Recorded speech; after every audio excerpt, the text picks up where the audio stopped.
Hello అందరికీ నమస్తే. Welcome to H2 channel అండి. నేను మీ ముందుకు వచ్చేసాను కొత్త ఇన్ఫర్మేషన్తో.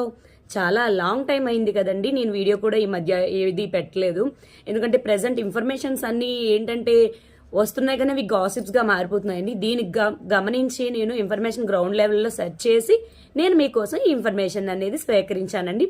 అదేంటో ఇప్పుడు చూద్దాం.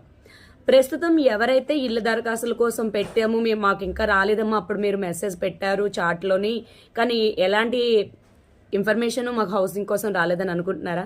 అలాంటిది ఏం లేదండి.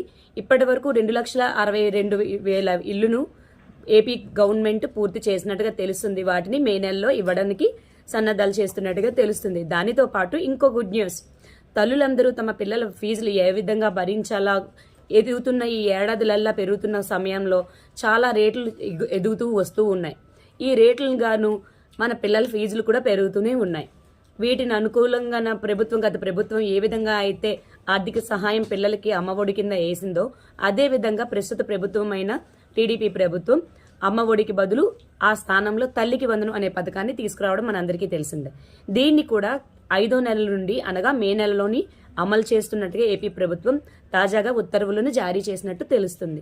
దీనితో పాటు ఇంకో గుడ్ న్యూస్ అండి, 50 ఏళ్లు పైబడి మేము పెన్షన్ పెట్టుకోవాలని అప్పటి గవర్నమెంట్ మాకు ఈ అవకాశాన్ని ఇవ్వలేదు.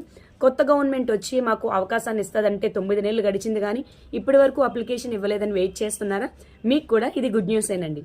అదేంటంటే ప్రస్తుతం నూతనంగా ఎవరైతే పెన్షన్స్ దరఖాస్తు చేసుకోవాలనుకుంటున్నారో వాళ్ళు మే నెల ఆఖరి నుండి మొదలవుతున్నట్టుగా ఇన్ఫర్మేషన్ వచ్చిందండి.